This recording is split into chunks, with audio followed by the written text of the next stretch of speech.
Do you spend hours in your head thinking about something that happened, could have happened, or might happen? Do you ask others what to do so you don't make a mistake? Welcome to the Playing It Safe podcast. I am Dr. Z, your host. I am a clinical psychologist, an author, and a person that is super passionate about sharing with you science-based skills to overcome any type of fear-based struggles. Who doesn't experience fear? Who doesn't play it safe? In this show, we will discuss how fear-based reactions happen in day-to-day life, how playing it safe behaviors look like, sound like, and feel like, how you can put into action solid tips from behavioral science to get unstuck from worries, fears, obsessions, and anxieties, and how you can start doing what works, what matters, and what you care about. Behavioral science doesn't have to be boring. Thanks for listening, and let's get started. Hello everybody and happy Wednesday. Welcome back to another episode of the Playing It Safe podcast. Thank you for listening and thank you for your support. In this episode, I share with you another way in which our minds could be keeping us stuck. Hundreds of times, our minds are very insightful, helpful, and are working in our favor. And other times, our minds just keep us stuck. So, in this episode, I discuss with you a particular type of thoughts that your mind may be coming up with, that you may or may not be aware of, but if you're holding on to those thoughts with white knuckles, it is possible that you are undermining yourself. It's possible that you are not doing the things that are important to you. And it's possible that you are keeping yourself stuck in a cycle of worry, fear, and anxiety.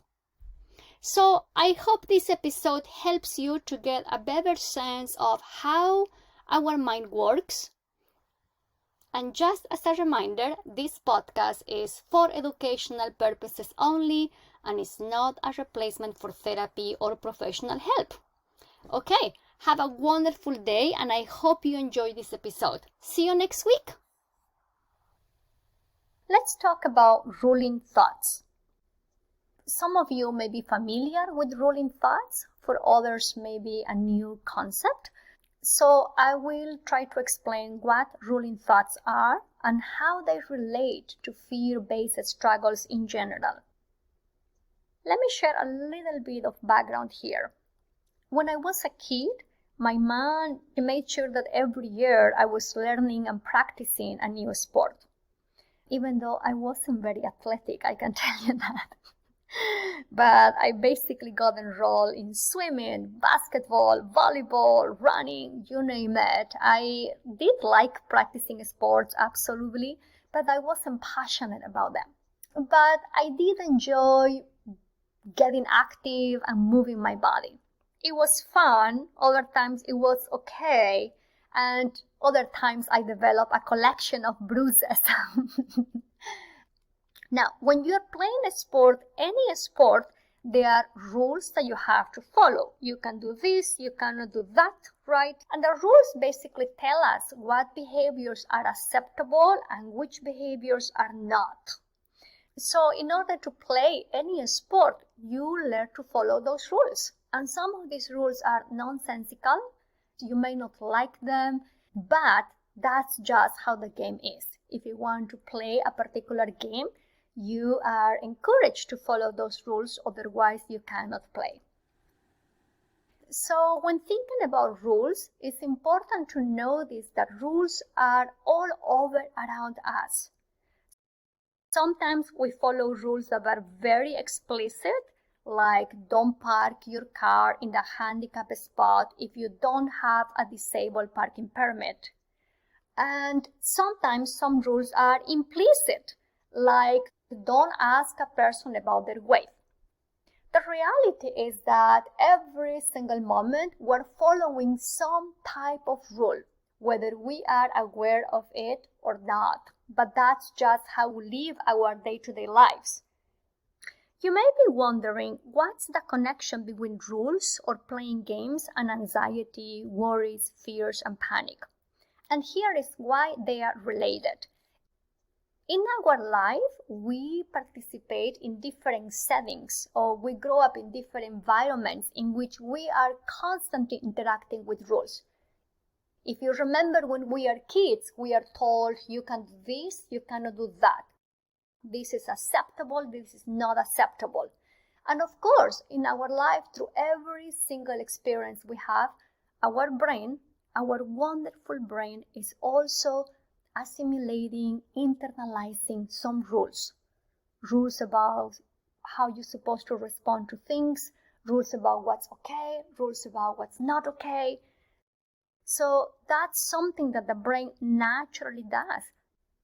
The brain is going to come up with some rules about how you're supposed to behave. Now, the challenge is that our brain may have come up with so many rules related to anxieties, worries, fears, and panic sensations. And these rules are ruling thoughts because they are not flexible, easy-peasy thoughts. In fact, these are the ruling thoughts that are very sticky, that are actually quite rigid sometimes, and they are hard to let go. I am going to share with you the most common ruling thoughts that I have here my clients holding on to with white knuckles. And these ruling thoughts are about the meaning of anxiety, the meaning of worries. They are also thoughts about what they can and cannot do because of anxiety. So here is the first ruling thought that I have here a lot. I cannot handle it. How often, when you're dealing with anxiety, worries, obsessions, you may tell yourself, I cannot handle this. This is too much.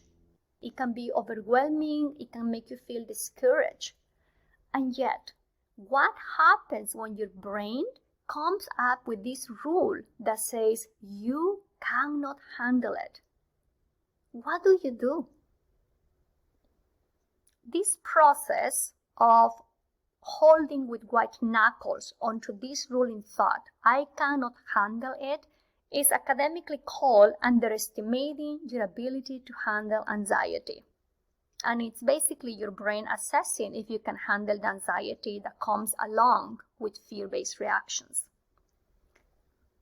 The challenge is that if you hold onto this ruling thought that you cannot handle the anxiety, that you cannot handle the fear as the absolute truth, then you're not even going to try, or you're going to believe that you cannot handle it. But if you and I step back a little bit, what happens when you go along with that thought? You can take a look into your own life. What happens when you go along with that ruling thought that says, I cannot handle this? What do you do next? And does it help you to be the person you want to be? Here is another popular ruling thought. It's going to be bad, really bad. So if you can step back a little bit and remember when you had an anxious moment, when you felt worry, when you had a panic sensation, how many times your mind predicted a negative outcome? How many times did your mind tell you that you are going to lose your job, that no one will like you, that if you are late with your rent, you will be evicted, that your partner is going to dump you? So all of us, when we're dealing with any form and any shape of fear-based reactions, we have thoughts about things not going well, things going bad. And it's a natural thing that our minds are going to be doing because they are trying to prepare us for possible danger. They are looking at what could possibly go wrong, so they keep us safe. It's like our minds are designed for survival, and they are going to go into this survival instinct all the time. And especially when we are feeling anxious, worried, panicky, or when having some obsessions. Now, The challenge is that if we keep doing what the mind tells us to do and we go along with these protective functions without checking what's really happening, without checking what's really in front of us, we can easily amplify what we are scared of. We can easily go from, I may lose my job, to what if I became homeless? What if I lose my family? What if I die alone in the streets? This ruling thought of predicting negative outcomes is called also overestimating a catastrophic ending. And it's very important to recognize when you are holding with white knuckles onto those ruling thoughts, because quite likely is that you ended up giving up, or you get more scared, or you go into amplifying the potential negative outcome. When you catch the ruling thought of it's going to be bad, really bad, as the absolute truth, instead of acting quickly on it or responding to it, you may want to ask yourself, what's the purpose of this prediction? What is the purpose of this ruling thought? And if you ask yourself this question often, you may notice that the purpose of those negative predictions is almost always the same: to minimize uncertainty, to reduce anxiety, to prepare you for bad things that may happen, and somehow to keep you safe.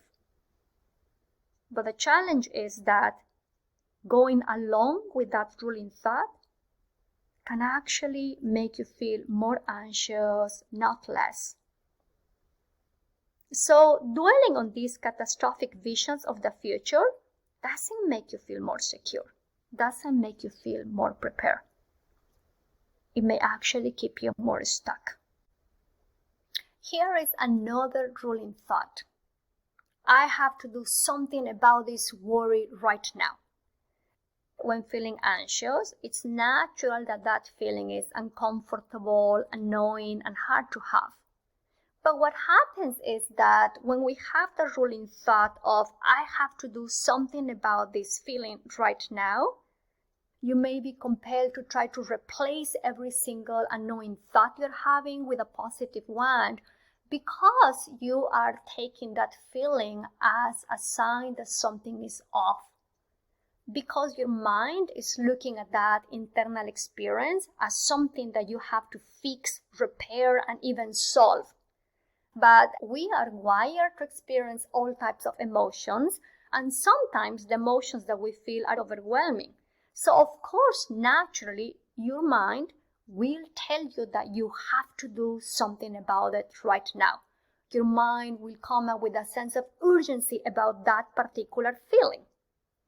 For example, if you are afraid of spiders and you walk into a room and you see something that looks like a spider, or something moves in the room, you may think, oh my gosh, is that a spider? I have to get out of here right now. When you hold onto this ruling thought of, I have to do something about this feeling right now, you are missing opportunities to learn about that emotion and to coach your brain that you can handle it, that not every single thing the brain perceives as a threat is an actual threat. This may be a little bit hard to hear. I know my clients tell me, but it could be bad. It's so annoying that I have to do something about it. It's so intense that I have to do something about it. And I get it. I know that many times anxiety feels like you have put your fingers inside an electrical outlet and your body's on edge. But if you keep doing what your mind has been telling you to do, which is to fix, to solve, to repair, what happens? I can tell you that the more that you are dwelling in why you're feeling in a particular way, why you're having that particular feeling, you shouldn't have that feeling, the more that you ruminate about your emotional experience, the more that emotion lasts longer and longer. It's totally the opposite of what you want. If you are thinking that by thinking of the emotion, by trying to solve it, that is going to make the emotion go away. Thinking in that way actually makes it last longer. Totally different than what you want. So notice again that the ruling thought that says, I have to do something about this right now, right here, it can actually be creating problems in your life. Because instead of learning to have emotions coming and going, instead of learning to watch your emotions as things that happen, not as things that you have to solve, you may be spending hours and hours stuck in this cycle of anxiety, in the cycle of fear, in the cycle of worry. So here is something to consider. Imagine for a moment a field of grass full of sunlight and open space. Imagine that your mind is just as extensive as this field of grass, and that all those blades of grass are like all the thoughts you have, including the ruling thoughts. Sometimes your mind may anticipate danger, but that doesn't mean that you have to do something about it at that moment or even later.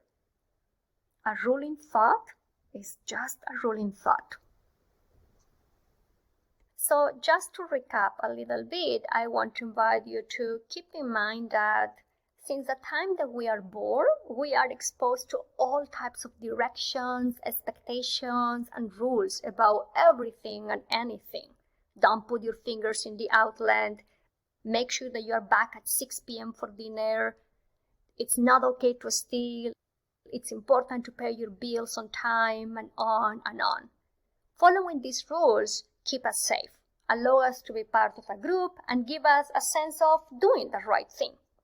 The tricky part is when we hold on to all those ruling thoughts related to anxieties, worries, fears, and panic sensations as the absolute truth. And we end up with our own book that says 101 Way of Doing Things Safely. So I will strongly invite you to notice these ruling thoughts. Usually ruling thoughts come in the forms of ought, should, must, always, never, but they also come in the form of beliefs about what's right, what's wrong, what's expected.